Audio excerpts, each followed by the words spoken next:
On va passer à un temps en fait de talk show et ici justement on va avoir nos trois invités. Et comme je vous ai dit en fait au début de cette célébration, c'est que le thème en fait c'était vraiment les dons et les talents et comment on les met en œuvre pour servir Dieu en fait dans l'Église et même au-delà de l'Église. Et justement au travers de ces trois vies en fait. On va pouvoir voir comment justement elles mettent en pratique, elles mettent en œuvre et comment elles servent Dieu au travers de ce que Dieu a vraiment déposé de spécial en elles. Du coup, les filles, avant tout, est-ce que vous pouvez vous présenter, donc votre prénom, votre âge et un peu votre église?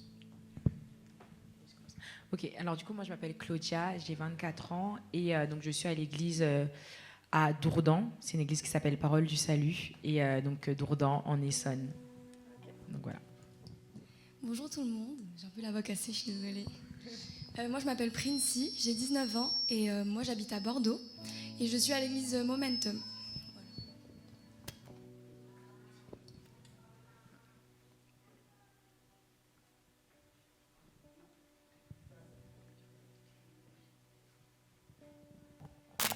Oui. Alors bonjour, moi je m'appelle Divine, j'ai 20 ans et je suis à l'église MLK à Créteil en Île-de-France. Ok. Donc du coup pour pour une première question, on aimerait savoir justement vous dans vos églises dans quel service vous servez et comment vous êtes arrivé là en fait. Alors moi, donc dans mon église, je sers dans le département des ados. Donc j'encadre les adolescents qui ont du coup moins de 18 ans. Donc c'est de 14 à 18 ans. Et en même temps, donc je fais partie de l'équipe qui donne les cours pour les baptêmes et les premiers pas dans la foi. Et donc comment je suis arrivée là?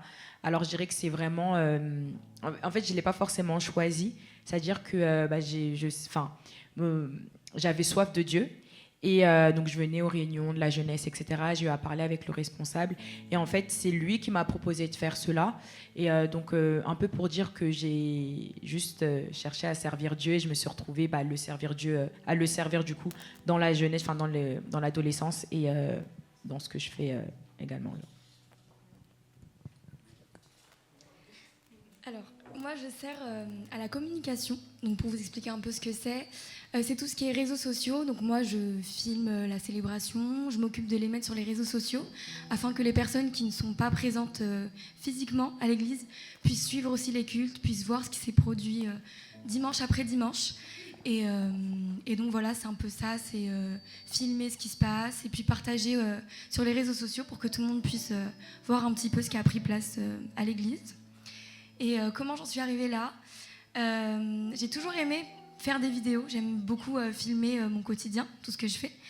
Et au début, je le faisais à titre personnel. Et puis, je filmais beaucoup à l'église, les louanges, les temps de connexion entre frères et sœurs. Et puis, je les gardais pour moi. Mais un jour, Dieu m'a dit, tout ce que tu fais là pour toi, en fait, ça va servir. Ça va servir à bénir les autres aussi. Ne le garde pas que pour toi, mais ce talent que tu as, ce savoir-faire, tout simplement, en fait, je veux que tu le partages. Je veux que tu puisses... je veux pas que... Enfin, au-delà de toi, je veux que tu puisses le partager à tous les autres. Et donc j'ai eu à cœur de servir à l'Église, à la communication, pour que tout ce que je puisse faire puisse aussi être partagé aux autres. Alors du coup, moi aussi, je sers à la communication dans mon église. Comment... du coup, tu as très bien expliqué ce qu'était la communication. Alors comment je suis arrivée là? Faut savoir que MLK c'est une assez grande église, ce qui veut dire que si tu veux pouvoir vraiment vivre cette vie où il y a cette communion fraternelle, où vraiment on se sent avec nos frères et sœurs, il faut servir, parce que c'est là où tu trouveras du coup cette réelle famille où vous serez un peu plus restreint. J'ai pas forcément choisi la communication parce que j'étais attirée, mais parce que je voulais voir dans un premier temps, parce que j'étais curieuse de découvrir la communication d'MLK. Et il s'avère que justement, je suis rentrée dans le but où je voulais connaître des personnes. Je voulais vraiment avoir cette communion parce que c'était aussi au moment où je venais d'arriver sur Paris et j'avais pas énormément d'amis, c'était pas facile. Et voilà, et à travers ce service-là, Dieu m'a réellement béni. Bon, je sais pas si peut-être... bon, c'est pas grave. Mais Dieu m'a réellement béni par le fait où j'aime la communication. C'est pas là où je me vois plus tard, mais Dieu m'a béni à travers les personnes que j'ai rencontrées, des personnes qui m'ont énormément apporté au-delà du service, qui m'ont apporté dans ma vie personnelle. Et je pense que vraiment, c'est au service qu'on peut trouver vraiment ses frères et sœurs. Et voilà, merci Seigneur. Voilà. Et à côté de l'église, est-ce que vous servez ailleurs ou est-ce que vous servez que dans votre église ? Alors, à côté de l'église, donc moi je fais partie d'une association parce que j'avais vraiment... je crois que vous connaissez les versets où on parle des dons spirituels. Et il y a aussi il y a 2 passages dans la Bible où on parle des dons spirituels. Et dans l'un des passages, on parle du don d'hospitalité, du don de générosité. Et à force de passer du temps avec Dieu, parce que c'est là où est notre identité, j'ai compris que j'avais aussi ce cœur-là à mettre en pratique à travers la générosité et de bénir d'autres personnes, pas forcément dans l'église. Et donc, quand Dieu m'a révélé cela, je me suis dit, comment je peux le mettre en pratique ? Et donc, c'est pour ça qu'à côté de ça, je me suis inscrite dans une association qui vient en aide aux femmes. Et je me dis qu'à travers ce que je fais, c'est aussi un moyen de servir Dieu et de servir mon prochain et de servir, de continuer à servir en dehors de l'église. Alors, à côté de l'église, je fais 2 choses. Premièrement, je fais la communication encore dans une association de femmes chrétiennes. Alors en fait, c'est des femmes qui se réunissent pour des temps de prière, de partage, des femmes qui... C'est une communauté en fait qui s'aide à grandir, à guérir ensemble, à se rapprocher de Dieu ensemble. Et ces femmes-là avaient un besoin, c'était un besoin de communication, de partager, de mettre sur les réseaux sociaux les temps qu'elles font ensemble, faire les affiches pour informer en fait les autres de ces temps. Et comme c'est une association qui est assez petite, ils n'avaient pas forcément de main d'œuvre en fait pour ça. Donc je me suis portée volontaire. Encore une fois, j'ai dit Seigneur, tu m'as donné un savoir-faire. Et je ne veux pas le garder que pour moi, je veux mettre à disposition de toutes les personnes qui sont dans le besoin. Et cette association, elle est venue à moi naturellement. Ce n'est pas moi qui suis allée. Et c'est vraiment Dieu qui a placé ça sur mon chemin pour me dire qu'en fait, il y a des besoins. Tu as un savoir-faire. J'ai placé en toi un savoir-faire. Et je ne veux pas que tu le gardes pour toi, mais tous les dons et les talents que je mets en vous, je vous appelle à les développer et à les mettre au service de Dieu, premièrement, mais également à tous les autres frères et sœurs qui sont avec vous dans l'église du Seigneur. Et puis, je participe également à la louange dans une église malgache, parce que je suis malgache. Et donc, je sers également à la louange. Voilà. Alors, moi, du coup, à côté de la communication, Dieu a révélé un don. Je ne sais pas si je peux dire ça comme ça, c'est peut-être dire maladroitement, mais bon. En tout cas, voilà, Dieu a révélé quelque chose en moi depuis quelques mois. Je sens que j'ai eu un appel au début de l'année 2024 vers la danse. C'est quelque chose d'assez abstrait et qui n'est pas encore assez développé d'ailleurs dans le monde chrétien, mais je sens qu'il y a vraiment quelque chose à faire au niveau de la danse. Et je sers, du coup, j'ai pu servir avec ce don-là dans plusieurs organisations, notamment à Page, qui est un... Ouais, ce que j'allais dire. Tu peux expliquer un peu ce que c'est Page ? Donc Page, c'est une conférence. J'ai pas envie de dire de bêtises. C'est un peu comme ici en Bretagne, il y a beaucoup d'interjeunesse qui se font avec Saint-Brieuc, avec Nantes, des gros rassemblements jeunesse. Souvent ça s'appelle ADN ou Braise Impact. Et nous, en Ile-de-France, en fait, c'est pareil, sauf que ça s'appelle Page. Exactement. Et du coup, dans cette organisation-là, il y a un pôle danse.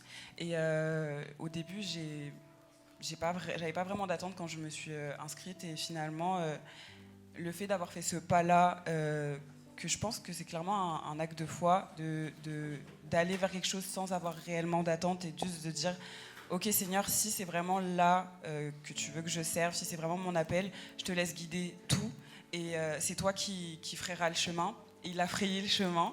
parce que des choses se sont découlées à la suite de ce congrès, de Page Congrès. Il a ouvert énormément de portes. Et en fait, faut pas avoir peur de se lancer, parce que la peur, c'est normal, mais il faut pas qu'elle puisse dicter nos actes.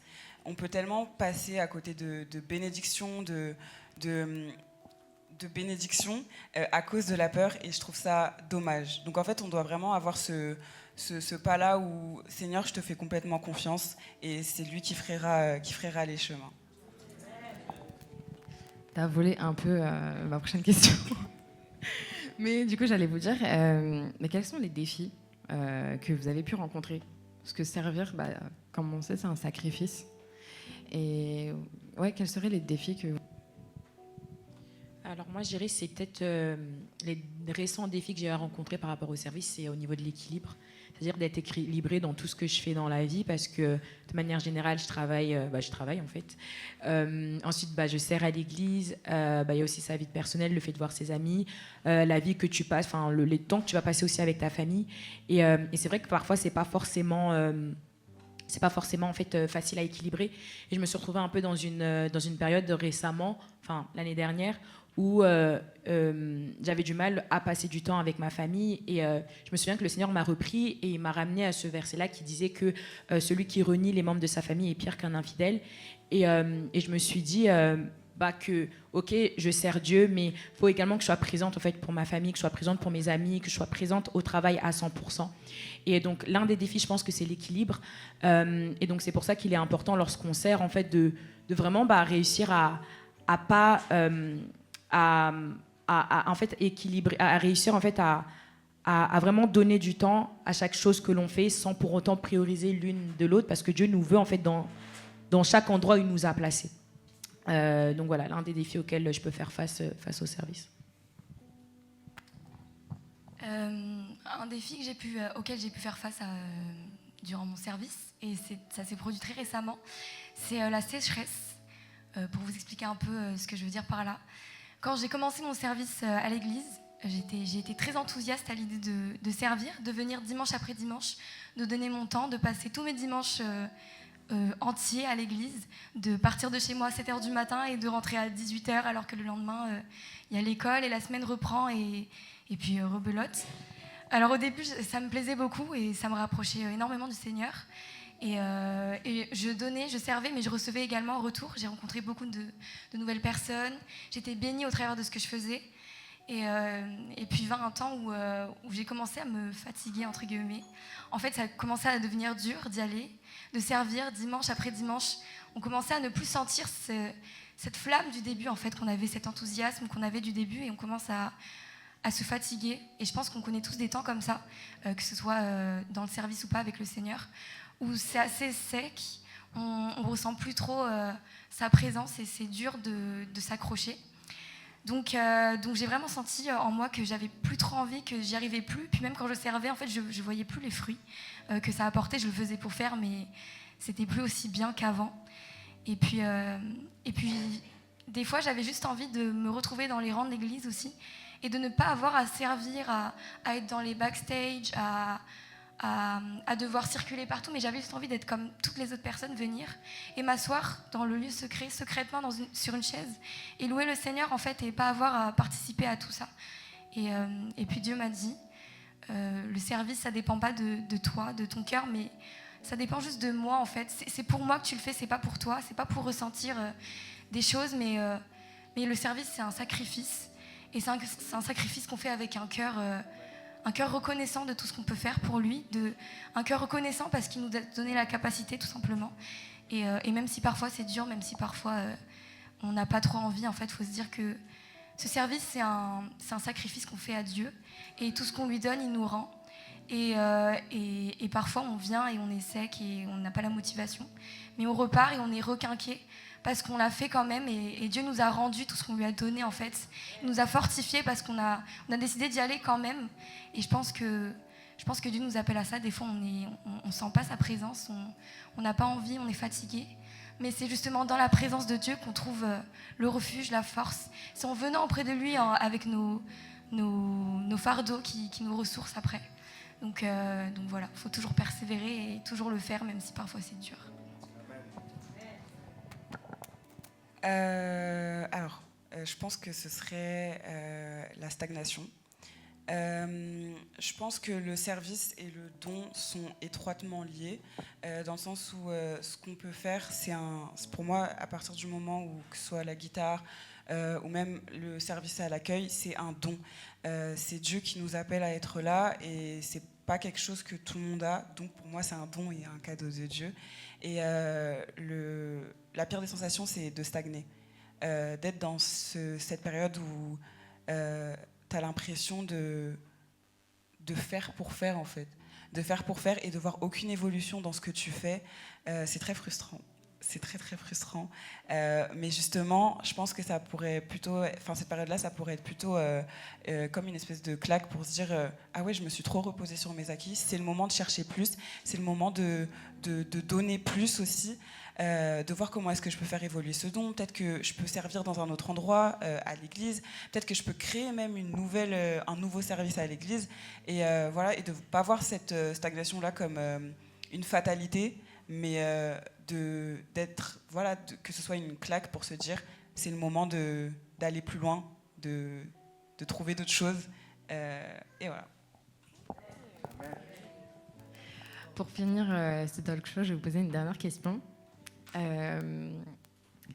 Quel conseil vous donneriez à quelqu'un qui ne sert peut-être pas encore à l'église, qui n'est pas encore rentré dans son appel, ou peut-être qui ne connaît pas aussi ses dons et ses talents? Donc moi, je vais parler principalement à ceux qui ne connaissent pas forcément leurs dons et leurs talents. Je pense que l'une des manières de le savoir, c'est comme je le disais tout à l'heure, c'est de vraiment chercher Dieu, chercher sa présence. Parce que, comme je le disais, notre identité, elle se trouve en Christ. Et il n'y a que vraiment Dieu, en fait, qui peut révéler ce qu'il y a en dedans de nous, en fait. C'est vraiment en le cherchant, lui, que finalement, vous allez découvrir qui vous êtes réellement. Et ne pas hésiter aussi à tester des choses, parce que c'est à travers ça, en fait, que vous allez voir finalement ce qui vous plaît, ce qui ne vous plaît pas. Et ne pas hésiter également aussi à demander à des personnes qu'est-ce qu'ils voient chez vous, en dedans de vous. Et parce que les personnes nous voient au quotidien, elles sont avec nous, elles peuvent vous dire en fait des choses qu'elles ne voient pas. Et pour donner mon cas, par rapport au service, c'est une personne qui a vu ce qu'il y avait en dedans de moi. Et c'est là que j'ai découvert que ça faisait partie aussi de mon appel, ça faisait partie de mes dons. Donc voilà, ne pas hésiter à demander, ne pas hésiter à tester, parce que à travers le service, c'est également là où on se découvre nous-mêmes, c'est également là où nos caractères, nos émotions sont mis à l'épreuve.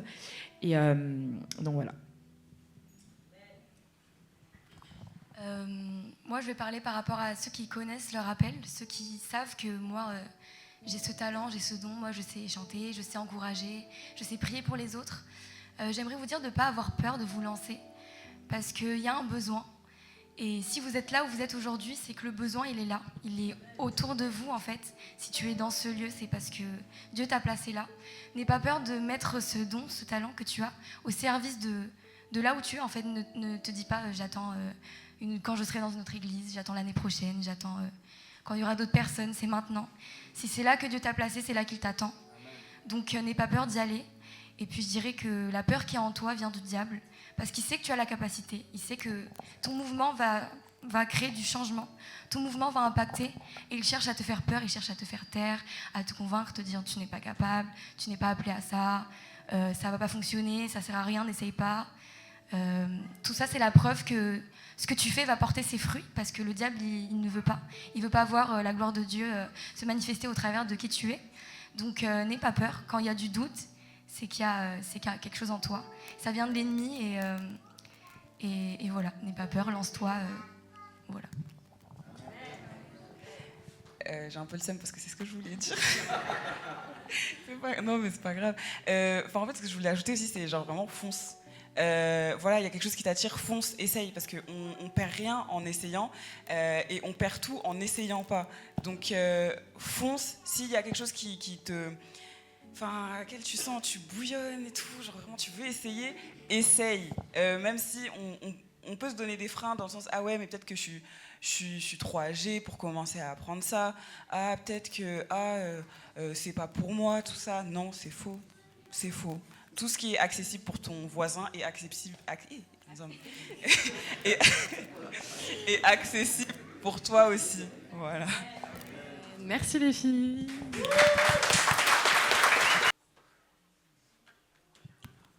Bonjour. Je me présente, je m'appelle Gérold et je vais vous présenter aujourd'hui une marque de vêtements. Ok, je commence comme ça. 80 ans, c'est la moyenne d'âge à peu près qu'on a sur cette terre, que ce soit homme ou femme. Et en fait, la vraie question, c'est de se demander comment on va passer ce temps-là sur cette terre. Et donc, certaines personnes, en fait, aiment l'argent. Il y en a certains qui préfèrent les belles voitures. Il y en a certains qui font, en fait, beaucoup de choses. Mais la parole de Dieu nous dit, et par rapport à ça, allez, faites de toutes les nations des disciples, les baptisant au nom du Père, du Fils et du Saint-Esprit. En gros, c'est la mission que Dieu nous donne, contrairement à ce que dans le monde on peut penser par rapport à toutes nos activités personnelles ou même d'autres missions qu'on veut se donner à faire, mais vraiment le Seigneur nous incite à aller apporter des âmes. Et voilà, on peut passer là-dessus. Donc c'est comme cela que m'est venue en fait l'idée de créer une marque, parce que je me suis dit à quel niveau moi je pouvais impacter, parce que je sais que j'aime la mode et je voulais vraiment utiliser ce que Dieu a mis sur mon cœur de pouvoir amener des âmes à lui. Donc je me suis dit comment j'allais mixer les deux. Donc le message m'est venu de vraiment créer une marque de vêtements pour pouvoir impacter en fait des personnes qui ne le connaissent pas, juste passivement. C'est-à-dire on porte quelque chose, on marche dans la rue, d'autres personnes peuvent le voir un message et justement être touché par cela et être en fait attiré à Dieu, ou même se poser la question de qui est Jésus, qui est ce Jésus dont on parle et tout. Donc c'est vraiment ça la vision. Et comme il est marqué là, l'objectif principal de Lumière de ce monde est d'amener en fait des âmes à Dieu. Le but est réellement de cibler des personnes non croyantes afin d'amener à la réflexion sur leur vie et les orienter vers Jésus-Christ, qui est le chemin, la vérité et la vie. Et pour commencer du coup la marque de vêtements, j'ai commencé par une collection Amour, et, qui est censée représenter en fait la réflexion et aussi l'élégance. C'est une vidéo, il faut laisser tourner. Ok, du coup voilà, c'est la vidéo de présentation.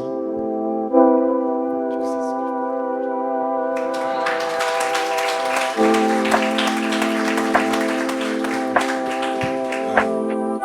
c'est un peu long, on va attendre que ça finisse. En fait, il est marqué sur le vêtement, c'est un Corinthiens 13. Parce qu'en fait, quand on est là, on marche, etc., on voit le gros amour qui est derrière. Et justement, il y a un ami qui m'en a parlé récemment, il était dans un train, et il y a quelqu'un qui était derrière qui l'a abordé en lui disant il vient d'où et tout ton pull et tout, j'ai lu ce qui était écrit. Et ça m'a vraiment touché, ça m'a fait me dire en fait, ce que je fais du coup ça a de l'importance, et ça peut toucher des personnes qui ne connaissent pas Dieu potentiellement. Et ça c'était vraiment, ça m'avait... On peut passer un petit peu après. Justement, il y a marqué du coup sur les lettres, comme on peut voir, l'amour est patient, l'amour rend service, il n'est pas jaloux, il ne se vante pas, il ne se gonfle pas d'orgueil, l'amour ne fait rien de honteux, il ne cherche pas son intérêt, il ne se met pas en colère, il ne se souvient pas du mal, il ne se réjouit pas de l'injustice, mais il se réjouit de la vérité. L'amour excuse tout, il croit tout, il espère tout, il supporte tout, mais, et au-delà de tout, l'amour ne disparaît jamais. Du coup là, il va y avoir quelques photos qui... voilà, la version rouge, il y a une version rouge et une version blanche. On peut passer. Voilà.